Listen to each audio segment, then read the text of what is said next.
power play in the Arctic. I said yesterday in the first session with the new leaders of the Arctic Council, after the war in Ukraine, there was one elephant in the room. And since we are now in the country of the elephants, I pointed out there are now 2 elephants in the room. So India is now entering a very complicated geopolitical territory, where not only Russia and China are building alliances among themselves with respect to the Russian Arctic, but the new administration in Washington has thrown in dramatic proposals regarding the largest non-Russian territory in the Arctic, Greenland. So my question is this: as the preeminent diplomatic leader of India, how are you going to navigate the increasing role of India in this territory of new global power tensions between not only US and Russia, but also China, to some extent Europe as a whole? Thank you for that easy question. I think in a way it begins at home. It begins at home to get people to understand that we have now reached a size and a stage where almost anything consequential that happens in any corner of the world matters to us. And if we are setting up a research station there, or if we have a policy, or a few years ago we passed legislation on Antarctic, we created a Indian Antarctic Authority. These are not just scientific initiatives. I mean, they are obviously, but there is a larger importance to what is happening here, especially the Arctic. And in a interesting way, I think the controversies of the last few months, not just in India, I think it has brought out to the lay person the significance actually of the Arctic, and people write learnedly and talk learnedly about this today, which they wouldn't have done 6 months ago. So, in a paradoxical way, the shifting, the sharpness of the geopolitics and the geoeconomics actually has brought attention and created an awareness. Now, what should we be doing? Again, I put it to you that whatever we seek to do, or we hope will happen in respect of Arctic, will be a function of what is happening in the world. I mean, countries are not going to do one kind of diplomacy on every other issue and a different kind of diplomacy on Arctic. So what is today happening in the world? Because you can't divorce the future of the Arctic debates from the direction of the world. I think you are having interest, because President, you brought it up, I mean, a United States which has a dramatically different position. And it has a dramatically different position actually again for 2 very ostensibly contradictory reasons. On the one hand, there's a belief, at least in large circles, the ruling circles in the United States, that the developments of the world, the direction of the world order in the last 20-30 years has not gone in their favor, and that they no longer benefit by upholding a world order in which somebody else has gamed to their detriment. But there's the other side of it. The United States is also today much more self-sufficient than it has been for a long time. Self-sufficient in energy, self-sufficient, interestingly, the US today, there is, immigration is part of the debate, but the US is really looking at rebuilding using technology and a certain level of manufacturing as a game changer. So the combination of what they believe are better resources, greater creativity, their technology leads. So you have both a disenchantment with the past and a promise of the future, which say where the US says, you know, the rest of you who used to be with me, well, you know, I've now done a cost benefit and maybe you don't look so good now. So I am willing now to navigate a world much more on my own. Now, if you look at the number 2 economy of the world, they were pretty much doing that anyway. President Grimson and his team and we at ORF are delighted that we were able to bring a slice of Arctic to New Delhi in the month of May. In many ways, there is a symbiotic relationship between weather systems, now even the economy, the trade arrangements, and of course the security architecture. And to unpack some of this, we are delighted that we have Dr. SJaishankar with us, one of the world's leading political thinkers, perhaps one of the veteran foreign ministers now, sir, and obviously someone who is in the thick of things on multiple fronts. And we are delighted he was able to take time out from his busy schedule and join us at this particular event. So without further ado, so let me just ask you a question. That one, what is the messaging that comes out of hosting Arctic Circle conference here, something that you readily agreed to when these were being discussed in the later part of last year? And in many ways, how is India reassessing both its roles as well as its opportunities in dealing with that region? First of all, great pleasure to be here, and President Grimson, always good to see you. Good to see you back here. You know, we've had a growing involvement with the Arctic. We had an even earlier involvement with the Antarctic, which is now more than 40 years. And over the years, you know, we have come up a few years ago with an Arctic policy. We have a research station there. We have today agreements with KSAT on Svalbard, which is relevant to our space. But when I look at it, what does it mean to have this event? What does it mean for India in a way? I think without exaggeration, what is happening in the Arctic and likely to happen will have global consequences, to put it very mildly. Now, as the country with the most people in this planet, and especially the most young people in this planet, obviously what happens in the Arctic is of extreme importance to us. And what happens there, a country like us has to decide whether we know about it from others, or whether we also try to develop an understanding of our own. And an understanding will happen when obviously there are activities and resources and scientific research which is applied there. So I think in a way the Arctic has a value, has a global significance in itself, especially so for a country like us. Purely in terms of, you know, shall I say, our shareholding in the world. A second derivative is, given the direction in which things are moving, the consequences are going to be felt.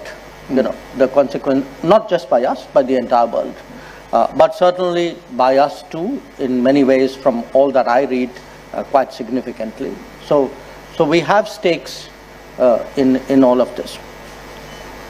Now, there are other, I think, conversations going on. The combination of global warming and what's happening to the permafrost there. It is having implications on connectivity. Now, again, that has crucial implications. If one were to look, let us say, even 10, 20 years ahead, I mean, we are seeing both on land and on sea very radical new connectivity possibilities. And this is going to be very important for India. we are the 5th largest economy, we'd be the 3rd largest probably by the end of the decade, and we will be an increasing resource consumer. We will also be a more prolific producer. So our interest in trade and connectivity and movement is going to grow. There will be the technology side of it, which is the Arctic today has got a lot of attention for the promise of resources that it has, and resources can be many. I mean, the marine resources, energy resources, but particularly I think the resources in terms of minerals. So when you look at the combination really of global warming, global weather patterns, what it would do to the global economy, in a way to global society. When you look at connectivity, when you look at the possibility of what relevance the Arctic would have to global technology growth, I think, to me, it's very obvious why we would be interested, and that is why we are here. So Minister, I'm going to turn this over to President Grimson, but before that, just a quick follow-up. You seem to have figured this out. In some sense, from an Indian equity in that region. And I would say, if anybody has helped me in that direction, it is President Grimson, because every meeting has led to my reading up a little bit more. Obviously, as a in the government we have taken many initiatives in the recent years, but certainly it helps to meet people who try to develop and grow that interest. So Minister Jaishankar, my question was that amongst the non-Arctic states and perhaps the sub-Arctic countries, who are obviously influenced by the proximity and intimacy with the region, which are the big global countries who are now really getting what is happening in that part of the world? I think that question should probably be better directed at him. But it's, if one looks at the Arctic Council, some of what I was reading, the way it was portrayed, 7 are NATO members and 1 isn't. Now, I'm not sure in the last year whether that being NATO members makes that much of a difference on this issue. So what we are seeing, when we say minerals, when we speak about new energy possibilities, when we speak about new land which is emerging, there will be countries close to the Arctic which would gain substantial amount of arable land. So there is the economics of it, but there is the geopolitics of it. And I think it's essential to see what is happening in Arctic, like any other issue today, as part of a composite change in global geopolitics and geostrategy. This issue is not about decision A or demand B. I think there is a larger setting. There's a larger setting of a fundamentally changing world, a fundamentally changing world order, and it has to be examined. And I think different countries are approaching it from their respective interests. Okay, I failed in this question. I couldn't pin you down to an answer, but I'm going to come back to you. President Grimson, over to you. Well, first of all, thank you very much for your support for this forum and for finding so much time out of your schedule in these critical times to be here with us.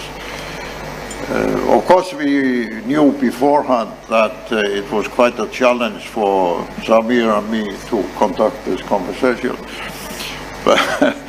But on a lighter note, I didn't expect you would turn the difficult questions over to me. Which is a very clever ploy, by the way. So, but I think it is important to realize for India, because the terminology, the Arctic, is to some extent misleading. Because if we add up all the areas, Alaska over Canada, Greenland, over to the Nordic countries and Russia, plus the oceans, it is in global terms the size of Africa. It is the size of Africa. And it's only recently, to some extent we can say it's until now, first time now, that the leading countries of the world, as well as the rest of us, are now struggling with the challenge. How do we govern this territory? How do we use their resources? How do we create a certain balance of power and economic interest? And to some extent, I see it as one of the biggest challenges in global governance in the coming years, to make sure that this huge territory, rich in resources, absolutely critical for every major economy in the world, and for that, in a way, it's true what Trump says. I mean, it's essential for the US interest to have some access to Greenland. I say access in terms of the resources, the mining, the economy, the defense structure, the security, and so on, which they already have, by the way. So when India comes into this, in this very strong way, as this forum demonstrates and your own role demonstrates, my first point is this will be welcomed by many wholeheartedly, because without India, with your traditions, the way you intellectually look at global challenges and governance challenges, which you have demonstrated yourselves frequently in the last few years in these difficult times for many European countries and so on, India can have a voice apart from your former role, which is absolutely crucial, because you can direct the discussion and the negotiations in a way which perhaps no other country can do. Secondly, as you have basically listed out, there are huge economic and climate and food security interest for India to be involved in the Arctic. And if I may say so, I still think the leading forces in the Indian economy, the big corporations, the business leaders and so on, they have not yet woken up to the reality that the future of the Indian economy will depend to some extent largely on access to the resources and the shipping and everything in the Arctic. But we are already seeing a new type of power play in the Arctic. I said yesterday in the first session with the new leaders of the Arctic Council, after the war in Ukraine, there was one elephant in the room. And since we are now in the country of the elephants, I pointed out there are now 2 elephants in the room. So India is now entering a very complicated geopolitical territory, where not only Russia and China are building alliances among themselves with respect to the Russian Arctic, but the new administration in Washington has thrown in dramatic proposals regarding the largest non-Russian territory in the Arctic, Greenland. So my question is this: as the preeminent diplomatic leader of India, how are you going to navigate the increasing role of India in this territory of new global power tensions between not only US and Russia, but also China, to some extent Europe as a whole? Thank you for that easy question. I think in a way it begins at home. It begins at home to get people to understand that we have now reached a size and a stage where almost anything consequential that happens in any corner of the world matters to us. And you know what, if we are setting up a research station there, or if we have a policy, or a few years ago we passed legislation on Antarctic, we created a Indian Antarctic Authority. These are not just scientific initiatives. I mean, they are obviously, But there is a larger importance to what is happening here, especially the Arctic. And in a interesting way, I think the controversies of the last few months, not just in India, I think it has brought out to the lay person the significance actually of the Arctic, and people write learnedly and talk learnedly about this today, which they wouldn't have done 6 months ago. So, in a paradoxical way, the shifting, the sharpness of the geopolitics and the geoeconomics actually has brought attention and created an awareness. Now, what should we be doing? Again, I put it to you that whatever we seek to do or we hope will happen in respect of Arctic will be a function of what is happening in the world. I mean, countries are not going to do one kind of diplomacy on every other issue and a different kind of diplomacy on Arctic. So what is today happening in the world? Because you can't divorce the future of the Arctic debates from the direction of the world. I think you are having interest, because President, you brought it up. I mean, a United States which has a dramatically different position, and it has a dramatically different position actually again for two very ostensibly contradictory reasons. On the one hand, there's a belief, at least in large circles, the ruling circles in the United States, that the developments of the world, the direction of the world order in the last 20-30 years has not gone in their favor, and that they no longer benefit by upholding a world order in which somebody else is gamed to their detriment. But there's the other side of it. The United States is also today much more self-sufficient than it has been for a long time. Self-sufficient in energy, self-sufficient, interestingly, the US today, there is immigration is part of the debate, but the US is really looking at rebuilding using technology and a certain level of manufacturing as a game changer. So the combination of what they believe are better resources, greater creativity, their technology leads. So you have both a disenchantment with the past and a promise of the future, which where the US says, the rest of you who used to be with me, well, I'm now done a cost benefit and maybe you don't look so good now. So I am willing now to navigate a world much more on my own.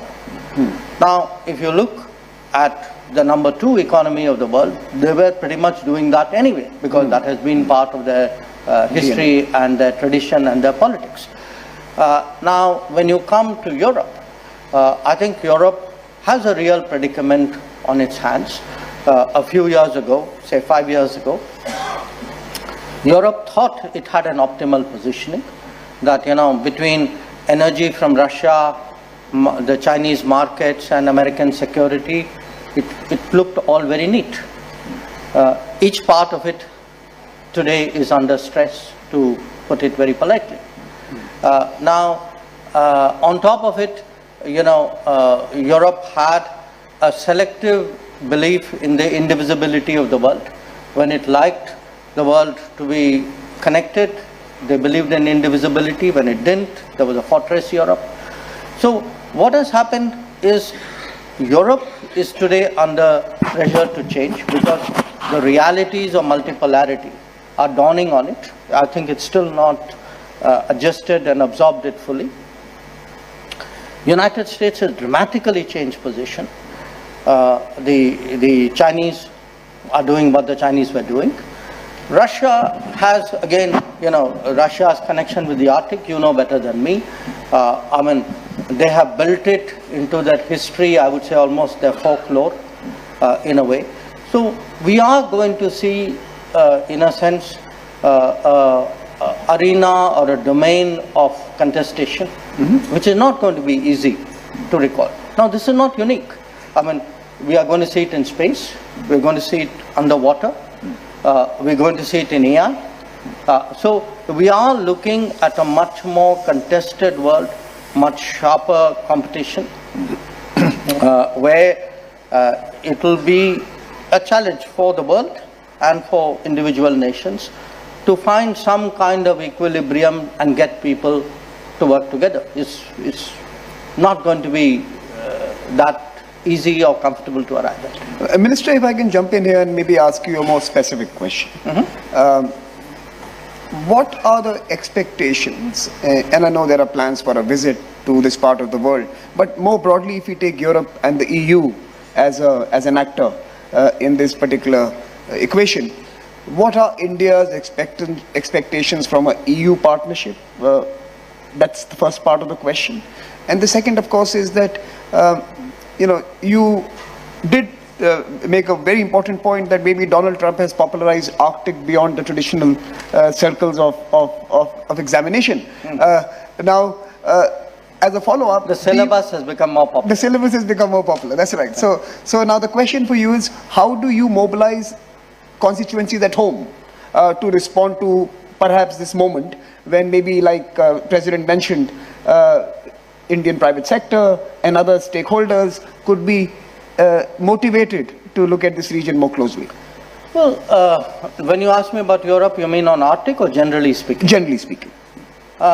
Again, considering where they are right now, they tried to play the strategic autonomy game, like you mentioned, security from America, energy from Russia, markets from China, strategic autonomy of a European variety, not going that well right now.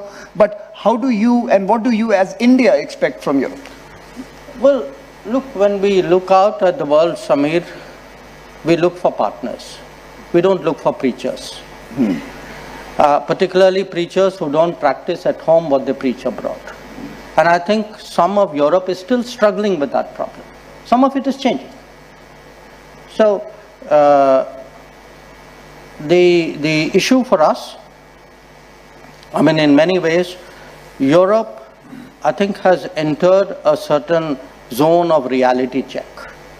Now, whether they are able to step up to it or not, it's something we will have to see.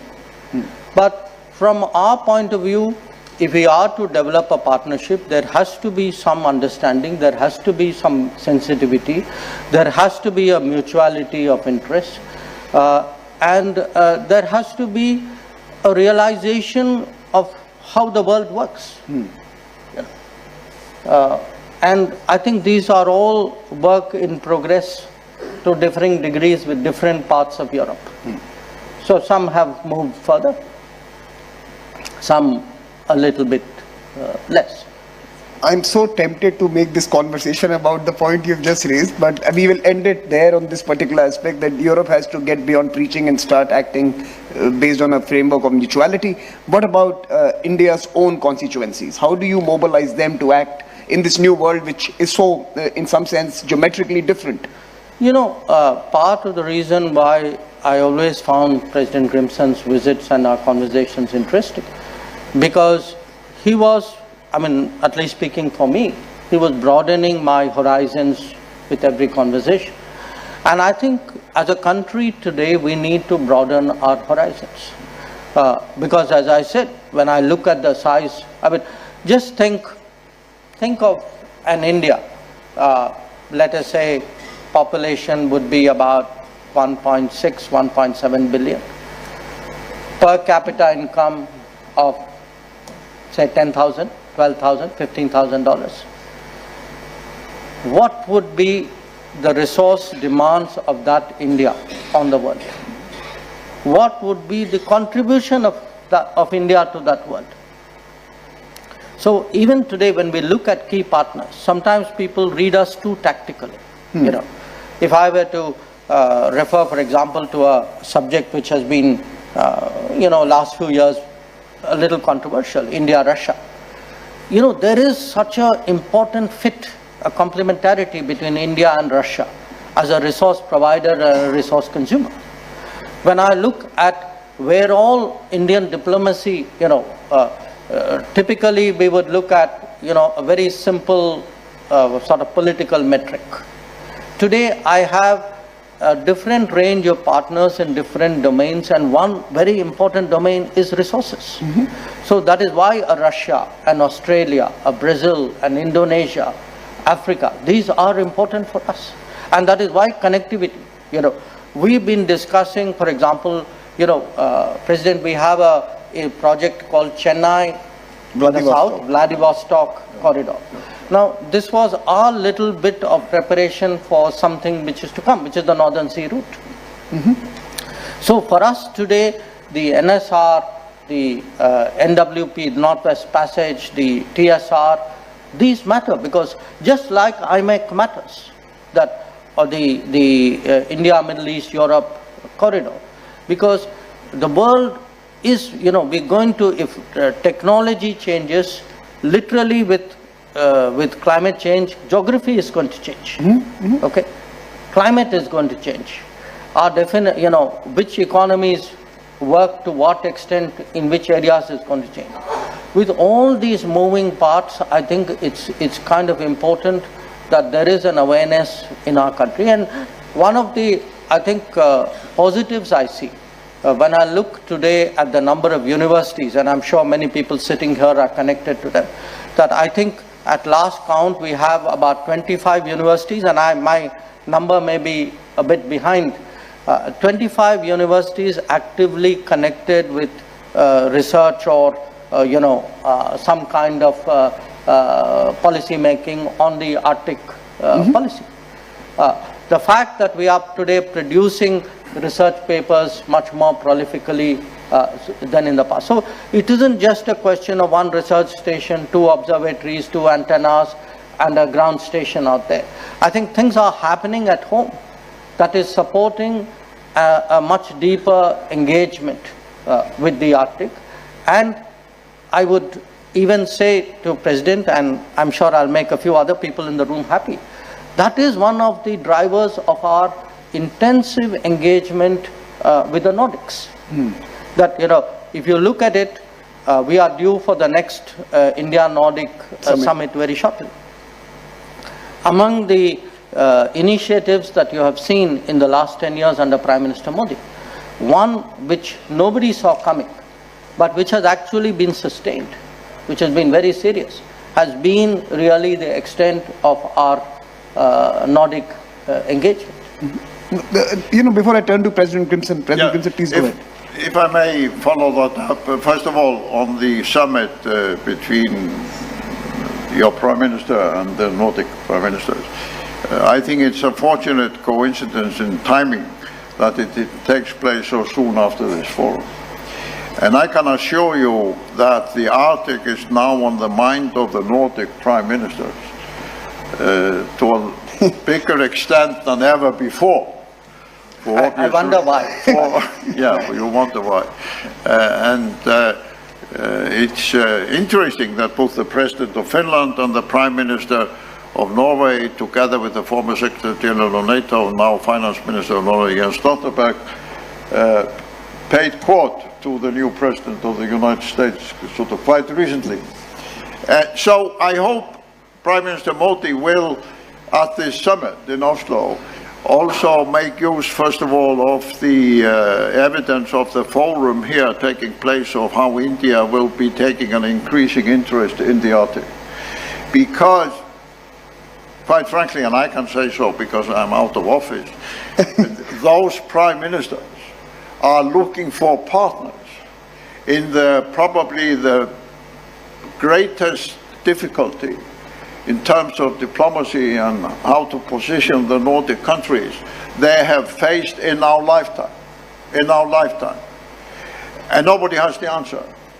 So I think if Prime Minister Modi brings the Arctic and the engagement of India into the Arctic and uses this forum as an argument for the legitimacy of India as a player in this, it will be welcomed for numerous political reasons which I don't have to go into here. So I think that is really a very serious follow-up and also a very serious contribution to the future of the Nordic countries within the Arctic.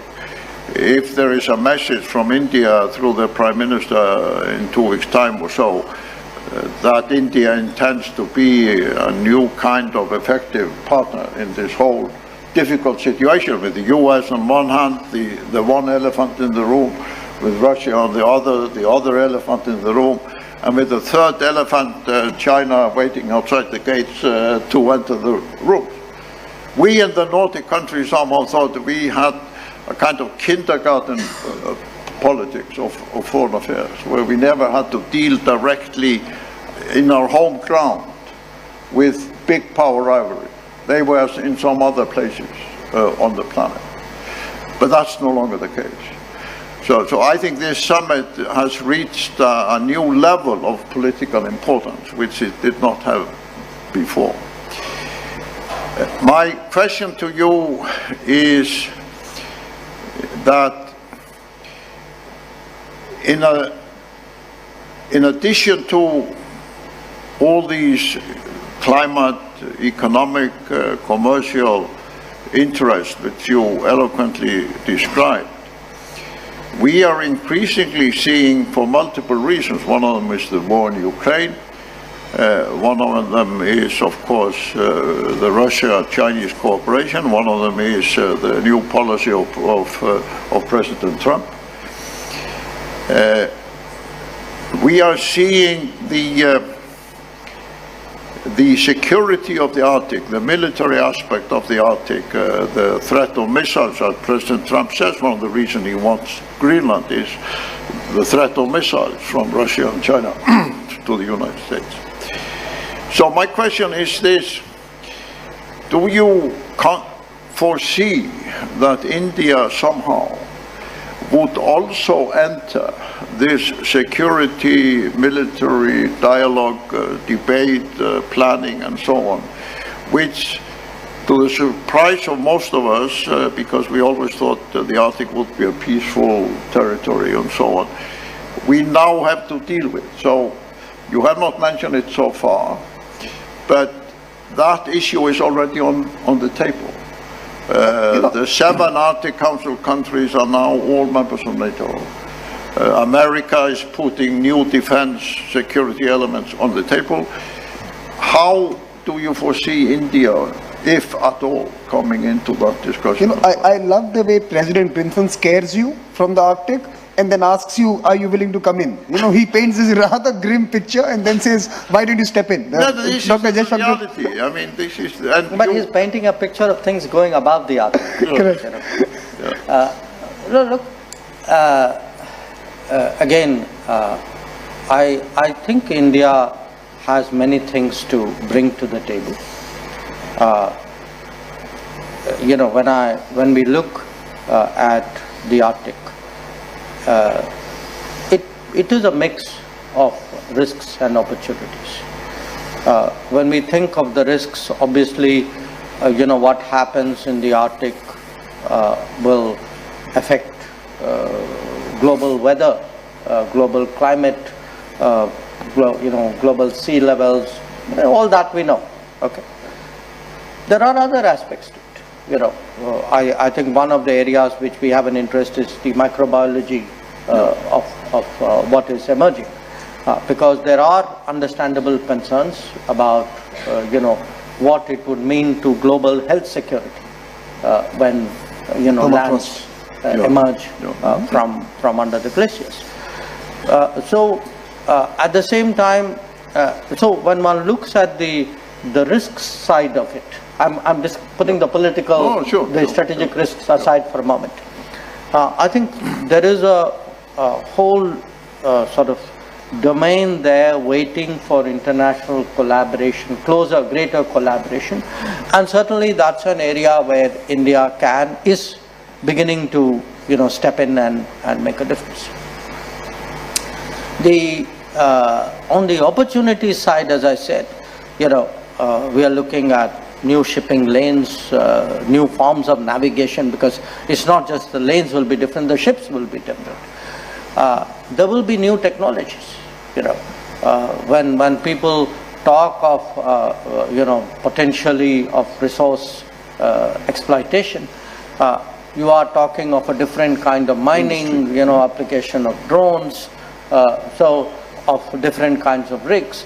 Now, again, for a country which is at the cusp of technology leapfrogging, because what we want to do is we don't want to go down the pathway of other major industrial economies who preceded us. So we are trying to take a different path and invest much more into smarter manufacturing in a way, in emerging technologies and products and services derived from that. So I would argue that in different forms, India can contribute, can make a difference, and more, I can fully understand from the perspective of the Nordics that to the extent there is a greater level of interest and more players with a less sharply strategic interest, there is a greater chance of Arctic issues being deliberated upon with a higher degree of global comfort. I can see that, so there is a logic. So you have clearly something to gain if we show more interest, and frankly our own interests require us to do that. So I think that part of it I get. On the other scenario that you painted, look, it's very hard for us to answer, simply because we have, in our history, as you know, we had kept away from alliances. Yeah, sure. We, even till fairly recently, we were getting advice from people why it's good to be part of an alliance. Sure. I think the global fashion has taken a different direction now. These, in many cases, will be conversations you will have amongst yourselves. Yeah. I mean, the NATO will have it within the NATO, the Western world will have it. But if I can interrupt you, I mean, you're absolutely correct, and I understand that. But we, in the non-Russian Arctic, meaning Nordic countries, US, Canada, we have this long-term challenge because Russia is half of the Arctic. In the long term, we are not going to have a constructive cooperation on the Arctic without somehow getting over this isolation of Russia, this situation which we have had for the last sort of 2 years, simply because of the size of Russia within the Arctic, and also because of the resources, as you and China know very well, the energy, the minerals and so on, but also because the threat of the melting of the Russian tundra could emit all kinds of gases and bacteria and so on into the global atmosphere is one of the great health risks of the future if the Russian tundra keeps on melting. A few years ago they had an epidemic which they didn't tell anybody about, which was of a kind of COVID proportions in certain Arctic parts of Russia. I think in an analytical way that we will, I mean the non-Russian Arctic, the Nordic, America, Canada, we are a little bit at a loss at the moment of how are we going to deal long term with approaching Russia. India, however, is the largest democracy in the world, with all your ties with America, Europe, other countries, but also with these very strong, one of the perhaps strongest long-term ties with Russia in terms of economy, politics, security, etc., etc. Do you see a possibility that within the next few years, as we try to grapple with this situation, India could bring to the table, for example, through your own personal involvement as well as the traditional diplomatic involvement, some of the Indian expertise and understanding of Russia to be a kind of an intermediary that helps the rest of the Arctic somehow? We are really out of time, President, but I think that's a valid question, India's role in a complicated region. But let me complicate that question a little more and let this be the final response from you. India is also going to be hosting the Quad Summit, and very soon. The Quad ostensibly is now looking at global issues, but based out of the Indo-Pacific. That was the region. As the seas melt and the Arctic flows into the Indo-Pacific, what is the role of that particular partnership in responding to both the opportunities that you outlined eloquently as well as the risks that you have alluded to? So, the role of India in trying to be the platform where everyone can come and speak, as President Grimson suggests, but also the role of India's own plurilateral groupings to respond to a wider body of water that is going to be interconnected in the days ahead. President, I think where Russia is concerned, we have always taken a view. There's a Russia realism that we have advocated.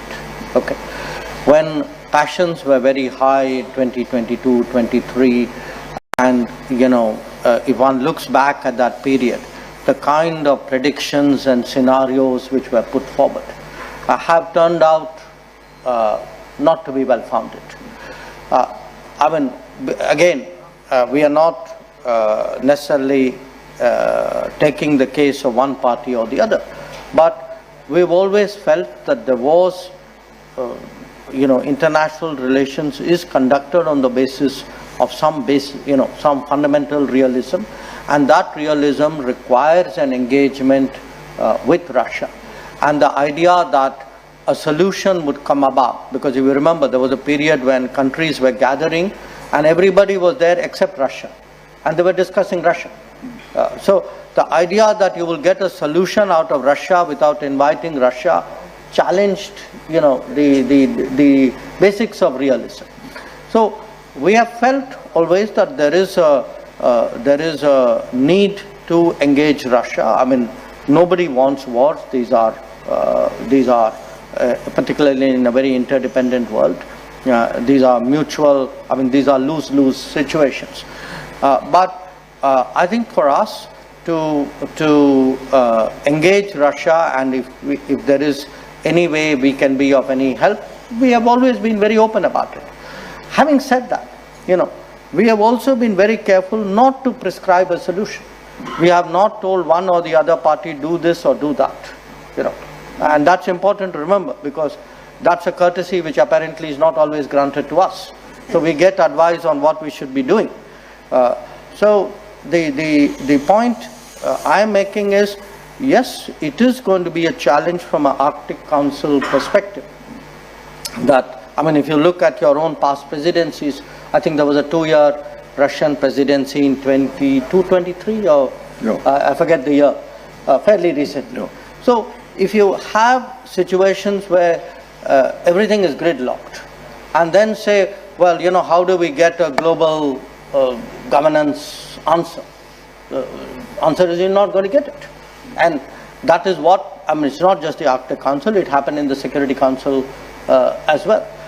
So I think it's important to get global governance back to work. It is important. We may disagree. We disagree with some countries, but because you disagree doesn't mean that, that there is a total breakdown in that sense. And your answer, Samir, is yes, when the Quad meets, which it is expected to do later this year, the Quad is essentially focused around Indo-Pacific, but the Indo-Pacific is a very interesting region because it points in different directions. So I'm sure, and again, just like I'm an advocate of Russia realism, I'm also an advocate of America realism. That I think the best way to engage today's America is also through finding mutuality of interest rather than putting ideological differences up front and then allowing it to cloud the possibilities of working together. I think we end this because we're very out of time, and I can see that the clock has gone beyond what we were promised. Thank you so much for joining us this morning. Thank you, President Grimson and his team, and we at ORF are delighted that we were able to bring a slice of Arctic to New Delhi in the month of May. In many ways, there is a symbiotic relationship between weather systems, now even the economy, the trade arrangements, and of course the security architecture. And to unpack some of this, we are delighted that we have Dr. SJaishankar with us, one of the world's leading political thinkers, perhaps one of the veteran foreign ministers now, sir, and obviously someone who is in the thick of things on multiple fronts. And we are delighted he was able to take time out from his busy schedule and join us at this